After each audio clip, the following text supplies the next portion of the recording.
MS Now's Kevin Fry is reporting on Capitol Hill. MS Now's Ken Dilanian from Washington, D.C. And MS Now's David Rohde is here on set. So, David, what do you make of how Tulsi Gabbard answered that question when she was pushed?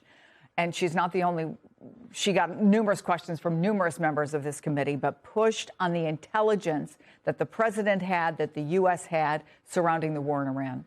She evaded the answers. And look, these are difficult hearings, again, for officials. They're supposed to be apolitical, but what you see with these Trump appointees, and particularly Gabbard, is that they were repeatedly saying, I'll talk to you about that in a private session, or just simply not answering the question.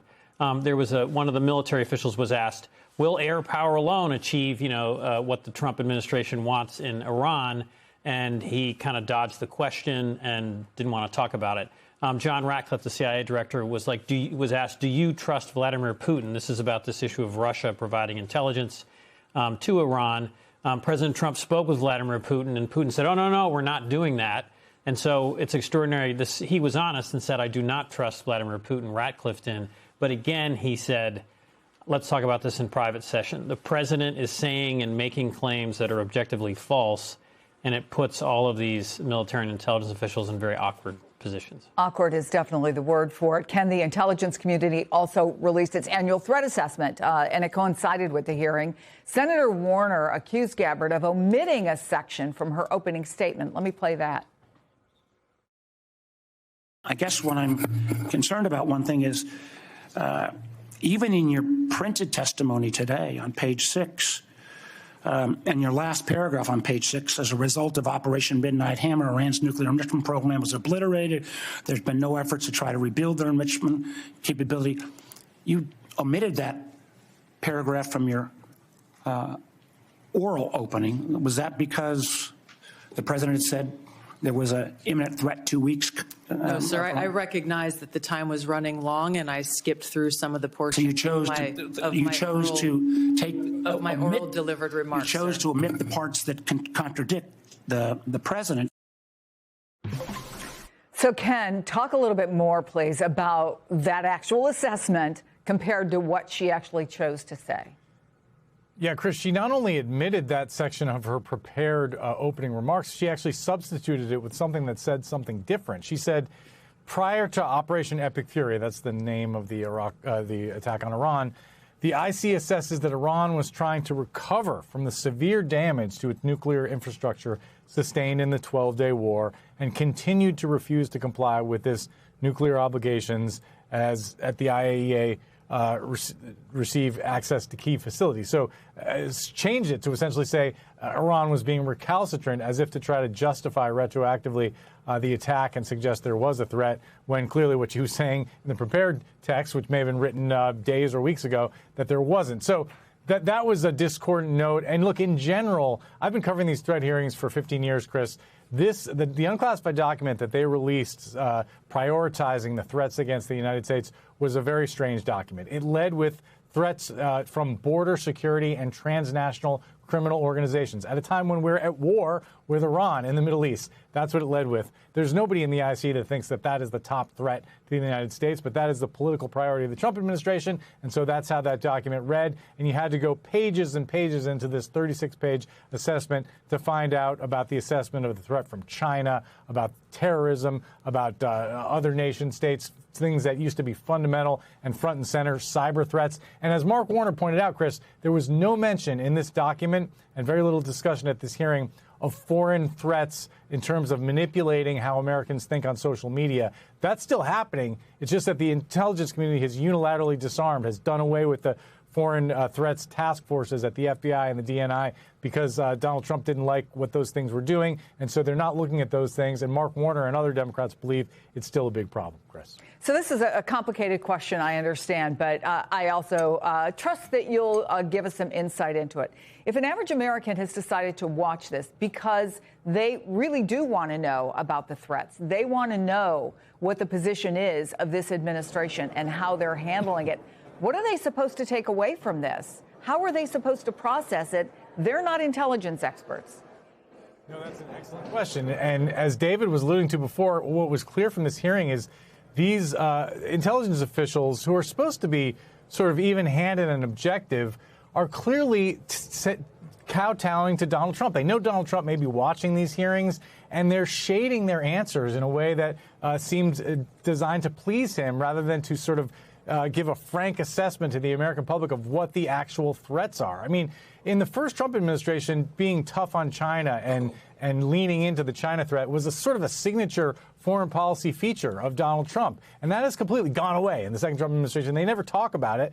And certainly the Russia-Ukraine war was relegated to the back of the book of this intelligence assessment and got very little airtime at this hearing, as did some of the FBI issues that have been front and center for a while. One of the luckiest people at this hearing was Kash Patel, because he wasn't really asked about his trip on the FBI jet to the Olympics, which I know some Democrats had planned to ask, but look, there's a war with Iran, and so they had to deal with that. So it would be tough for any member of the public to sort of make sense of the actual threats from watching this hearing, Chris. Well, you're definitely helping us, and so we thank you for that, you and David both. So, Kevin, I should say Republicans also asked questions about intel, including an exchange about Joe Kent. That's, of course, the top national security official who resigned over the war. What did we learn there?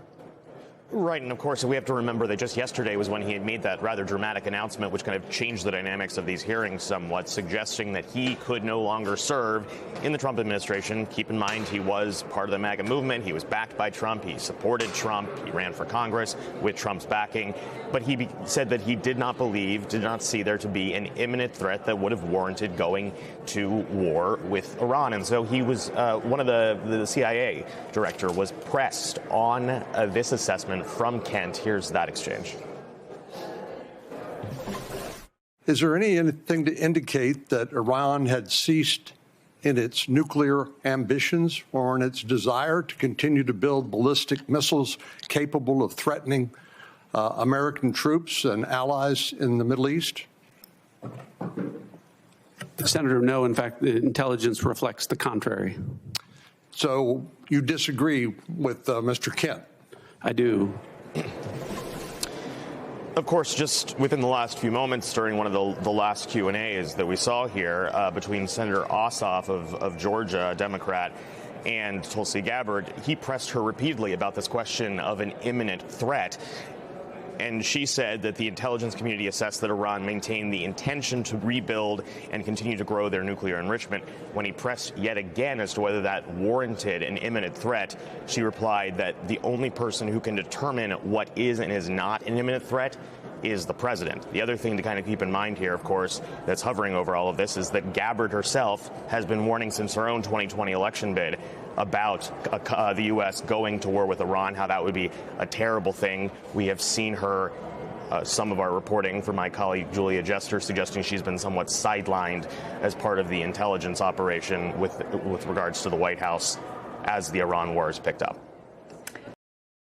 Well, this afternoon, the dignified transfer of 6 Air Force personnel who were killed when their refueling plane crashed in Donald Trump's new war zone took place at Dover Air Force Base. Donald Trump was in attendance this time after he skipped the second dignified transfer of his war. This time, Donald Trump did not demean the event by wearing a ridiculous hat. It was closed to the press at the request of the families, but one of the families has already seemed to indicate that Donald Trump is to blame for the death of Air Force Sergeant Tyler Simmons, age 28, of Columbus, Ohio. Here's what Sergeant Simmons' grandmother and cousin said on Monday. This could have been prevented. We didn't need to be in this war. You know, this is uncalled for. And this is what we get. Families are suffering right now. Not only our family, but there are other families that's lost loved ones. Just to create a war because you want to create a war, it's not right. It is not right. The other 5 members of the Air Force who went down on that plane were Major John Klinner, 33, of Auburn, Alabama, Captain Ariana Savino, 31, of Covington, Washington, Sergeant Ashley Pruitt, 34, of Bardstown, Kentucky, Captain Seth Koval, 38, of Stoutsville, Ohio, and Captain Curtis Angst of Wilmington, Ohio, age 30. Today, Sergeant Tyler Simmons' mother said this in an interview with CBS. the knock on the door, you're hoping that it's not a knock that, you just don't want. And when they knocked on the door, and Milo answered the door, I heard him say, "Oh no," and I knew. And it was, and from there on, life would never, ever, ever be the same. It will never be the same. There was obviously no imminent threat to the United States coming from Iran that justified Donald Trump starting a war. Sergeant Simmons' family is right about that. And they got confirmation of that. It came from Donald Trump's director of the National Counterterrorism Center, who resigned on Tuesday and publicized his resignation letter to Donald Trump, saying there was no imminent threat that justified Donald Trump's war in Iran. Joe Kent worked in an intelligence community run by Director of National Intelligence Tulsi Gabbard, who refused to contradict Joe Kent's resignation letter yesterday. Tulsi Gabbard also refused to contradict Joe Kent today in Senate testimony. Tulsi Gabbard was offered an opportunity to say that she agreed with Donald Trump's claim that there was an imminent threat from Iran, and she publicly refused to agree with Donald Trump. And so the question for Tulsi Gabbard tonight is, will she quit or be fired because of what is now her obvious public disagreement with Donald Trump on his war in Iran? In her Senate testimony today, Tulsi Gabbard said that it is the intelligence community's assessment that the Iranian dictatorial regime is still firmly in control of the country. And here is what Tulsi Gabbard said in her Senate testimony when she was asked, who's right? Donald Trump, who said that the United States could be hit with an Iranian nuclear weapon 2 weeks from now if he didn't launch his war, or Joe Kent, who said there was no imminent threat. Was it the assessment of the intelligence community that there was a, quote, imminent nuclear threat posed by the Iranian regime, yes or no? Senator, the only person who can determine what is and is not an imminent threat is the president. False. This is the worldwide threats hearing where you present to Congress national intelligence, timely, objective, and independent of political considerations. You've stated today that the intelligence community's assessment is that Iran's nuclear enrichment program was obliterated and that, quote, there had been no efforts since then to try to rebuild their enrichment capability. Was it the intelligence community's assessment that nevertheless, despite this obliteration, there was a, quote, imminent nuclear threat posed by the Iranian regime? Yes or no? It is not the intelligence community's responsibility to determine what is and is not an imminent threat. Okay. That is up to the president based on a volume of information it is precisely that he receives. It is precisely your responsibility to determine what constitutes a threat to the United States. This is the worldwide threats hearing where, as you noted in your opening testimony, quote, you represent the IC's assessment of threats. You are here to represent the IC's assessment of threats. That's a quote from your own opening statement. And so my question is, as you're here to present the IC's assessment of threats, was it the assessment of the intelligence community that, as the White House claimed on March 1st, there was a, quote, imminent nuclear threat posed by the Iranian regime? Yes or no? Once again, Senator, the intelligence community has provided the inputs that make up this annual threat assessment. You won't answer the question. It is the nature of the imminent threat that the president has to make that determination based on a collection and volume of information and intelligence that he is provided with. You're here to be timely, objective, and independent of political considerations. Exactly what I'm doing. No, you're evading a question because to provide a candid response to the committee would contradict a statement from the White House. It would have been so easy for Tulsi Gabbard to say, I agree with the president's judgment that there was an imminent threat. She refused to do that, refused to tell that lie for Donald Trump. And in refusing to do that, she is actually defying Donald Trump, not protecting Donald Trump. And of course, she is also lying when she said that the only person who can determine what is and isn't an imminent threat is the president.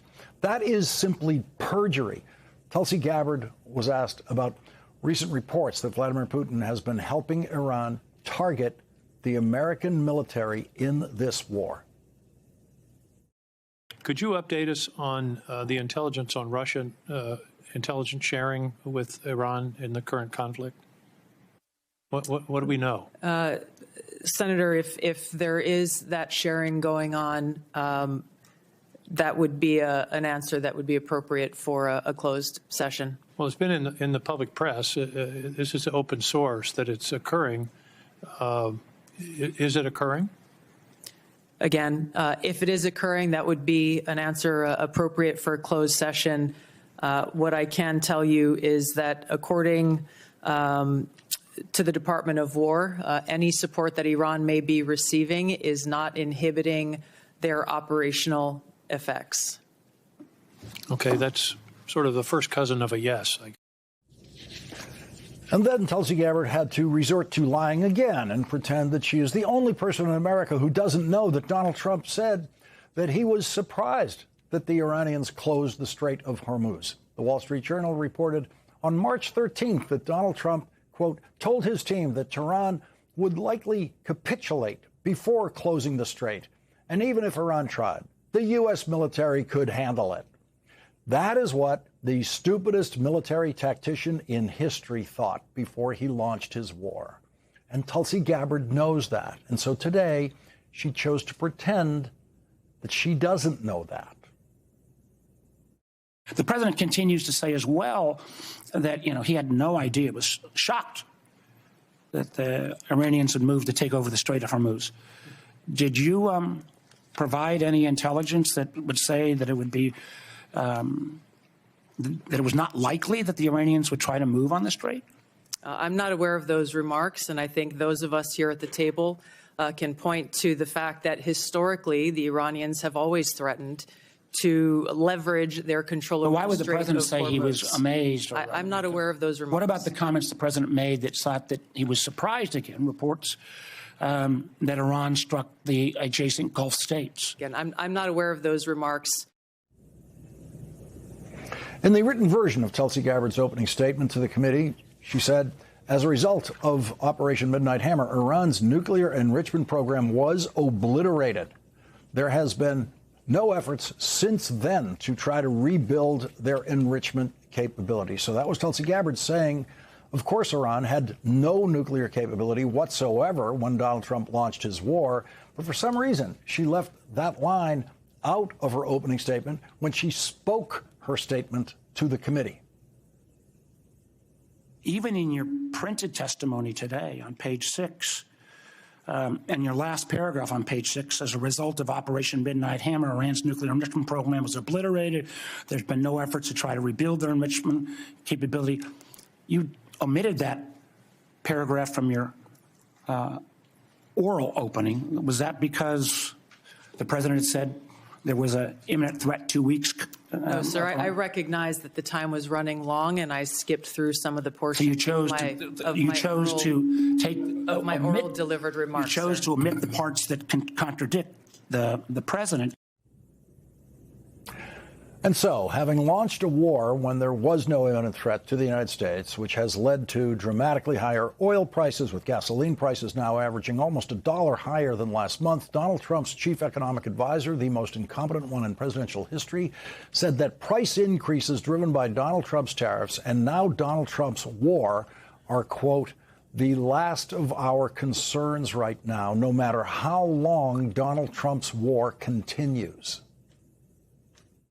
The fact is that the U.S. economy is fundamentally sound, and that if it were to be extended, it wouldn't really disrupt the U.S. economy very much at all. It would hurt consumers, and we'd have to think about, if that continued, what we would have to do about that. But that's like really the last of our concerns right now, because we're very confident that this thing is going ahead of schedule. The last of our concerns. Voters seem to understand that, including one Trump voter who is paying those higher gas prices in Pennsylvania, Amanda Robbins, who told Jonathan Allen what she would like to say to Donald Trump right now. If you could say something to President Trump and he was going to hear you right now, what would it be? You are a worthless pile of And you voted for him how many times? 3 times. That was my bad. Apparently, I'm an idiot. Oil prices are soaring after an Israeli strike on the world's largest natural gas field, raising fears that Iran will retaliate with more attacks on oil and gas facilities.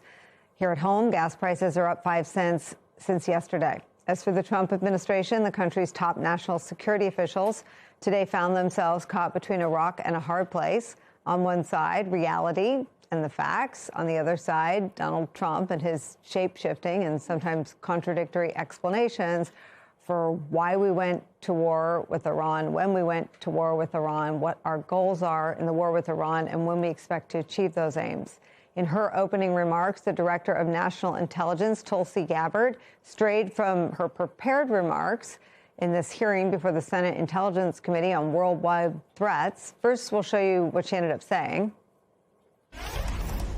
Prior to Operation Epic Fury, the ICS says Iran was trying to recover from the severe damage to its nuclear infrastructure sustained during the 12-day war and continued to refuse to comply with its nuclear obligations with the IAEA, refusing them access to key facilities.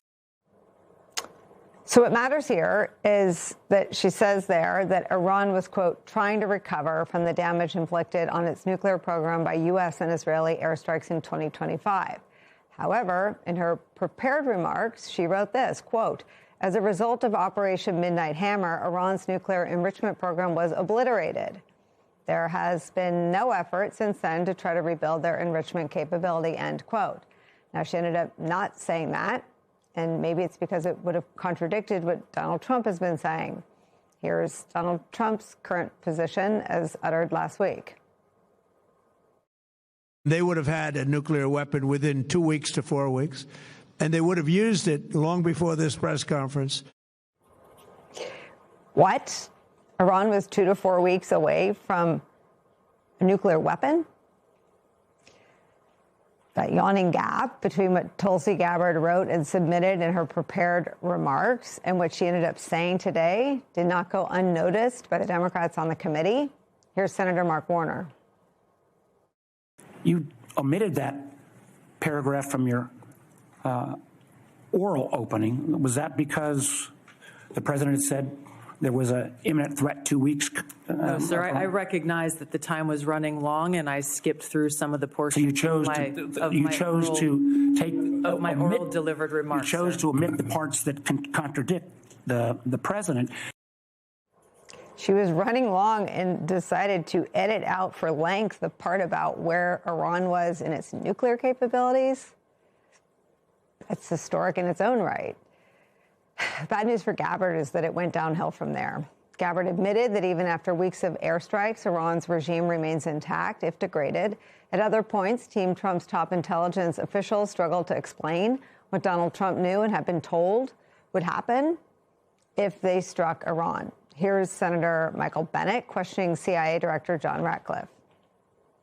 I know, Director Ratcliffe, that you warned President Trump that if Israel assassinated the supreme leader, the IRGC would replace him with potentially a harder line puppet. In fact, I think what was clear is that the likelihood was that it would be a hard line puppet. Do you disagree with that characterization of the intelligence? To that specific question, what we knew was, first of all, I guess I have to address up front, so much of what you related in there, the difference between political rhetoric versus... Not political rhetoric. I'm quoting the President of the United States. Political rhetoric versus military... Director, I'll the difference between that and military and intelligence execution. But here's the most important thing. You mischaracterize this as saying there aren't clearly defined goals. The defined goals are very clear. Degrade and destroy the missile inventory and drone inventory, delay and degrade the military industrial base and factories that produce that, degrade and destroy the IRGC Navy that could control the Strait. These are all defined goals that were set out specifically. The premise of the question is that... time back, Mr. Chairman, I can't get a word in edgewise. he won't answer the question, and then he's taking a minute of my time. Trump's national security team having to sidestep Donald Trump's contradictory public explanations for why we are at war with Iran is where we start today with some of our favorite reporters and friends. New York Times investigative reporter focusing on national security, intelligence, and foreign affairs, Mark Mazzetti, is back with us. Washington Post reporter John Hudson is here. He covers the State Department and national security. Also joining us, former director of the CIA, now our senior national security and intelligence analyst, John Brannon's here. John Brannon, I start with you. I am slightly ashamed of still having the capacity for sympathy and empathy for these officials, but I do. And I just explained to people that nobody made Tulsi Gabbard say the things in her prepared remarks other than Tulsi Gabbard. So what Tulsi Gabbard intended to say, Tulsi Gabbard couldn't say because of what Donald Trump has said. And Mark Warner was simply calling her out on her own discrepancy between her own prepared remarks and her own statement, which she tried to chalk up to, quote, I edited that part for length. Seems like it got to the heart of the matter, no? Yes, it was a very sad and troubling demonstration of the politicization of the intelligence community. What I really welcomed was the fact that in her prepared remarks, which were prepared by intelligence professionals, they stayed true to the facts and they provided the best analysis. But Tulsi Gabbard and others, the civilians, were doing their best to try to avoid saying anything that was going to antagonize the White House and Donald Trump. But it is clear that there is a contradiction and inconsistency between the intelligence basis that the intelligence community had provided to policymakers and the stated rationale and explanations, rather twisted, that have been coming out on this Iran war. And, you know, Tulsi Gabbard and John Ratcliffe, I think, were caught there by the senators trying to make sure that the American people were able to hear from the leadership of the intelligence community. Unfortunately, I think they, again, avoided doing anything that was going to upset Donald Trump. Mark Mazzetti, let me come to you. And if I've been keeping a list of what they've publicly stated for rationales. I've got Trump as the only one who has said that we are at war with Iran because they were, quote, two to 4 weeks away from having and using a nuclear weapon. On my ledger, Rubio hasn't said that. Rubio has said Israel was going to strike, and in response, Iran was going to do things, and so we got in the middle of that. Ratcliffe has articulated a rationale that's around degrading naval and ballistic missiles. Has anyone else in the national security apparatus said what Donald Trump said about being at war in Iran because they were, quote, 2 to 4 weeks away from having and using a nuclear weapon? I think it was the day before the war, Nicole, we spoke and talked about this 11th hour case that was being made for war, based on the idea that Iran was a kind of imminent threat. And even then, the week before the war, you heard national security officials asserting all sorts of different things. One of them being Steve Witkoff, who had said, I think, that Iran was 1 week away from a bomb. And he then never repeated that. And then until we heard the president talk about 2 to 4 weeks. There has been not only the justifications for the goals of the war, but also the reasons about the threat that Iran poses have been all over the map. I think what you saw today is sort of how American officials are trying to square what's fundamentally in tension. This idea that back in June, the president said Iran's capacities to enrich uranium were totally and completely obliterated, right? And the more you accept that, the less you can justify the imminence of the threat today. And I think that's what we're seeing. That's what we saw play out in today's hearing. Mark Mazzetti, didn't they fire somebody who refused to toe that line about, quote, total obliteration from the Defense Intelligence Agency? Yes. So he did so, and it's you can see that there is daylight, right? Because the professionals are as John Brennan said, relying on the underlying intelligence, right? Yeah. And so they are going to be careful about going beyond that. And the question is also like the imminence of the threat that Iran poses in other capacities. For instance, the ballistic missiles, which we can talk about, which was also brought up today as a question of just how much the imminence of the threat existed. John Hudson, you've had a bunch of scoops in this area. What did you learn today from the testimony in terms of both what they testified to and the things that Mark Mazzetti's pointing out, the realities and the rhetoric that are in tension? Yeah, I mean, one of the things that I learned today, and what was my takeaway, is that it is my understanding that Tulsi Gabbard wanted this hearing to be postponed. She was very uncomfortable having to be in the position that she was in for a couple of reasons. One, clearly somebody who has built her political identity on opposing foreign military interventions seen as peripheral to core U.S. interests. But two, we just saw a very high-profile resignation of one of her underlings, Joe Kent, who reports to her, who came out defiantly against the war.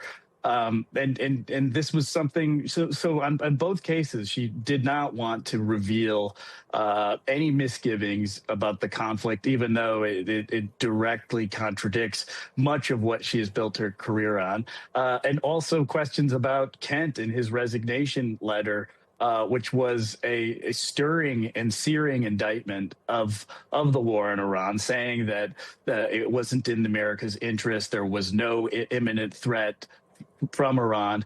And these are all things that came up in the hearing, but she played it very close to the vest.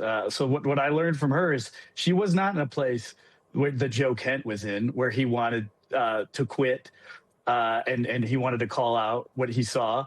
And she also wasn't in a position that J.D. Vance was in, where J.D. Vance has actually stood in support of the president's war in Iran, despite Vance's historic opposition. What she did is reveal as little as possible about her personal views and just tried to stay out of the limelight in a way that would anger President Trump. The House Oversight Committee has been wrestling a bit with the Department of Justice over the Jeffrey Epstein files that are still unreleased, which by the Department of Justice's own tally is like 3 million. And there was a bipartisan vote to subpoena the Attorney General. Yesterday, Committee Chair James Comer actually issued that subpoena for Attorney General Pam Bondi and ordered her to appear on April 14th. Weeks from now, they would prepare, she would come in. But then something weird happened. Bondi and her top deputy, Todd Blanche, just went to Capitol Hill today under the pretense of fulfilling their obligation for the subpoena, but with like zero preparation, right? And then about 30 minutes after going into the hearing room, it was a closed hearing, not public, Democrats stormed out of what they said was basically a Pam Bondi stunt. This fake hearing, we found out about it yesterday with no time to prepare, with no format given to us. We opened up what was supposed to be a briefing by asking the Attorney General, which I did multiple times, if she would commit to follow the subpoena that is in place that compels her to answer questions that's under oath, transcribed, and then made available to the American people, and she refused. It is outrageous, it's infuriating, and it continues this White House cover-up of the Epstein files. It's also clear to us that this is being staged as some kind of fake hearing.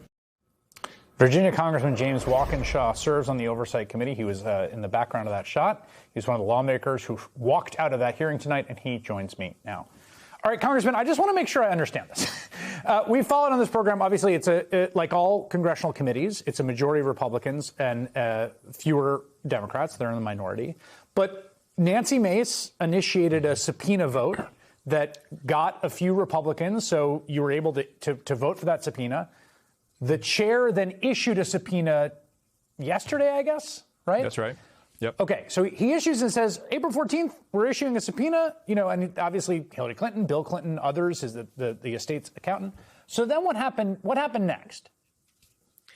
Well, yesterday after the subpoena was issued, we learned that Chairman Comer had communicated, I guess, with the Attorney General and scheduled this closed-door, private, secret briefing.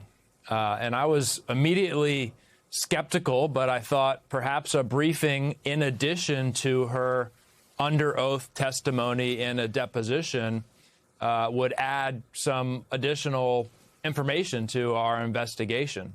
But when we arrived to the briefing, we learned quickly, A, she had no briefing to provide. She offered no information. Members were allowed to ask questions, and the first question that our ranking member, Robert Garcia, asked is, will you commit to appearing before our committee under oath for the sworn deposition as the subpoena required? And she was immediately evasive and refused to commit to following the law and complying with that subpoena. So it was clear that today's secret briefing was an effort to avoid that sworn under oath transcribed deposition where the American people could watch the video and read the transcription. She would have to answer under oath. It's an effort to avoid that. Wait, so they're trying to pull off some sort of bait and switch where Comer and her arranged for her to come down on no notice, answer questions, and say, I have fulfilled the lawfully mandated subpoena, which requires an oath. I've been subpoenaed before. And this was going to cross that off the to-do list? Was that the plan? I think that was the goal, or at the very least, give her a talking point to justify delaying complying with the subpoena or not fully complying with the subpoena. So she would have that talking point out there. It's kind of tragically ironic that this administration that has done everything in its power to keep the Epstein files secret wants to have a secret briefing to explain why they continue to keep 3 million files secret. It's secrecy, secrecy, secrecy, which is what the American people are fed up with this entire Epstein saga. You know, she has been asked about this, and she's been evasive, but generally said she'll follow the law, which usually means complying with the subpoena. Here's her when she was asked about it today after this hearing, saying that again. Take a listen. Will you commit to complying with that subpoena and appearing for a closed-door deposition? I made it crystal clear I will follow the law. But Next question. Next question. That strikes me as not a yes. And maybe they're gonna try to throw up some obstacles to her. I mean, is it your anticipation that they are now trying, their wheels are spinning to get her out of the deposition? Yeah, that's right. I think they want to avoid, and she wants to avoid having to answer these questions under oath. And at a minimum, she's going to try to drag it out and avoid coming on April 14th, which is the day that Chairman Comer set in the subpoena that he sent to her. You know, this committee's work has been interesting because, as I said at the beginning, obviously it's a majority of Republicans, and Republicans can kind of use that as a kind of pure partisan tool. And while clearly the committee has run a fair amount of interference, I think it's fair to say, the majority in the committee for the Trump administration, there's been enough of these sort of jailbreaks on these bipartisan votes that it feels like the committee's getting a relatively lot done. Do you think this stunt works? Like, do you think you have enough Republicans on that committee to join you to pursue getting this subpoena done, or they can use today's stunt to diffuse that? I do think we will get the subpoena done, and for a lot of reasons. The law is clear, but also, you know, Chairman Comer recently set a very clear precedent with the Clintons' deposition, right? When they didn't come on the day that he wanted them to come, and he immediately pursued criminal contempt charges against them. So we have a clear precedent as a committee that when you get a subpoena, you show up. Can there be a reasonable conversation around the date, a mutually agreeable date? Sure, of course, but you got to show up. We set that precedent with the Clintons, and Attorney General Bondi's going to have to follow that precedent and answer questions under oath. All right, Congressman James Walkinshaw, thanks for your time tonight. Thanks, Chris. And House Oversight Ranking Member Robert Garcia of California joins us now. Congressman, talk us through what you described as the disrespect of the process and one of your members in that meeting. Well, look, there's a couple things. Right now, the American public should be very clear that Pam Bondi is leading a White House cover-up, and right now the Republican majority is assisting them. What just happened right now was a complete travesty.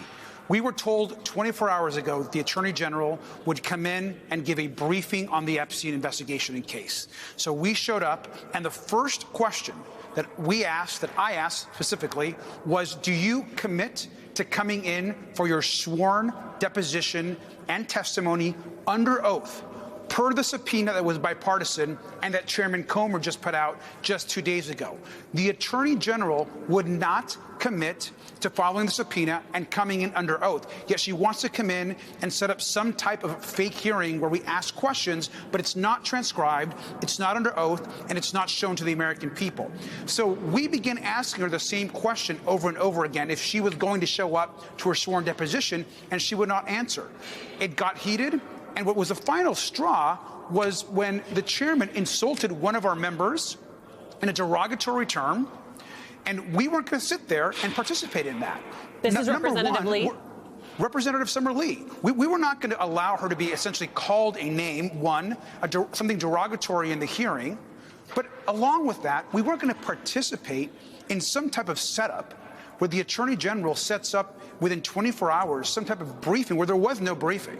We sat down, she had nothing to say, and then the chairman began by saying, okay, you can ask your questions now. So there was no briefing given to us by the AG. So the first question was mine. And I asked the Attorney General directly, Madam Attorney General, will you commit to coming in for your sworn deposition as outlined in the subpoena just sent days ago by the chairman, under oath and transcribed? And she refused to answer that question over and over again. This is outrageous.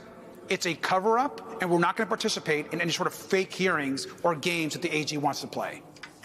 I will note, according to our colleagues, Ali Vitale and Michael Chanel, they're reporting, according to two sources in the room, is at one point, Congressman Comer told Congresswoman Summer Lee, you need to stop BITCHING.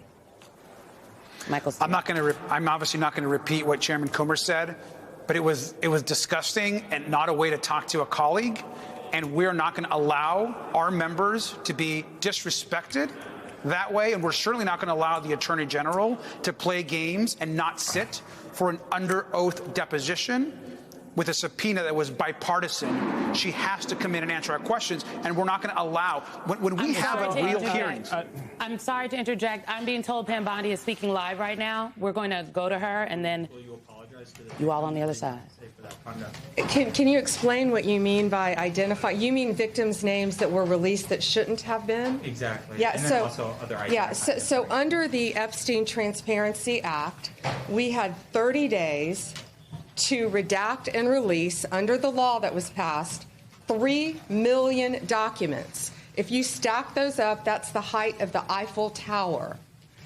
No other administration, under the Biden administration, they released 0 documents.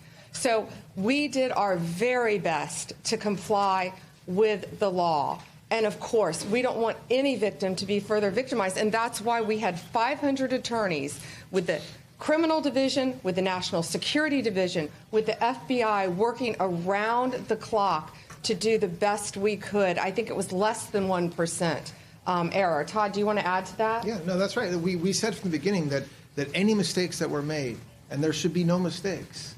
And so when you say lawyers have said something, that's not a fair question, and you know it. Because we took pains to protect victims. When when someone identified that there was a victim, we immediately pulled that document down, fixed it, and put it back up. Immediately.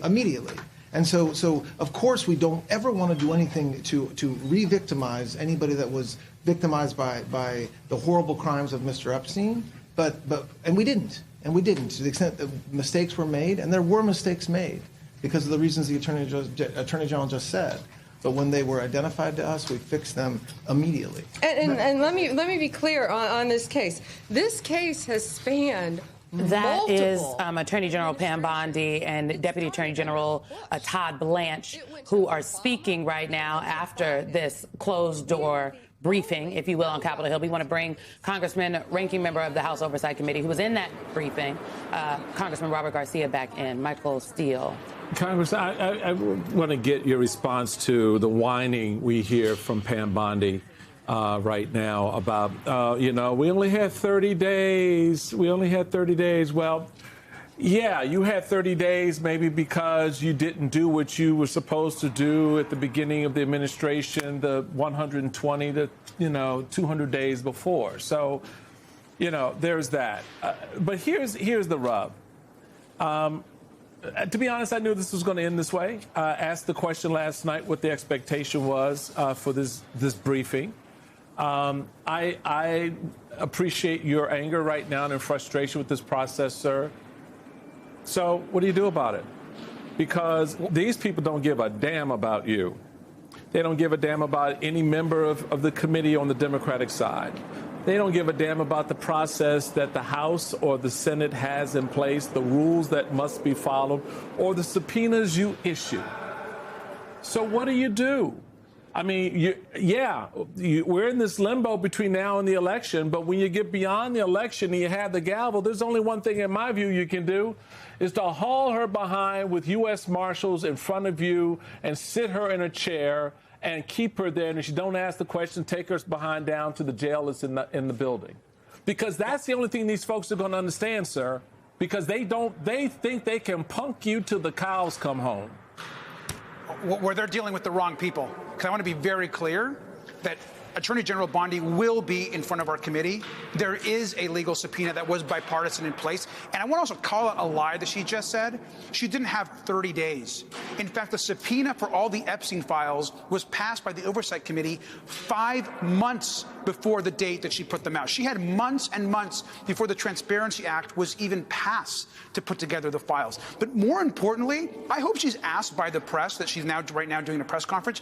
Every question that should be asked to her should be very clear of whether or not she is going to come and sit in front of the legal subpoena and testify under oath in front of the American people. And the fact that she won't answer that question is all we need to know that this continues to be a cover-up. And so we will not rest and stop until we get justice for the survivors. And for her to say they tried their best when they were doxing essentially survivors, when their names were being put out, when their families were being put in danger because they were careless by releasing names of people that were raped and abused by Jeffrey Epstein, Ghislaine Maxwell, and others, give me a break. This process is an embarrassment to the United States. It's insulting to the survivors, and the Attorney General has to sit under oath and answer our questions. So, Congressman, our colleague Michael Schnell asked your exact question about whether or not Bondi would comply with the Oversight Committee subpoena. Bondi said, "I will follow the law." Is that to you a yes? That is not a yes. She said the exact same thing in the hearing. Let's be clear. This was a bipartisan subpoena that Chairman Comer, a Republican, the leader of our committee, sent to Bondi in the last 2 days.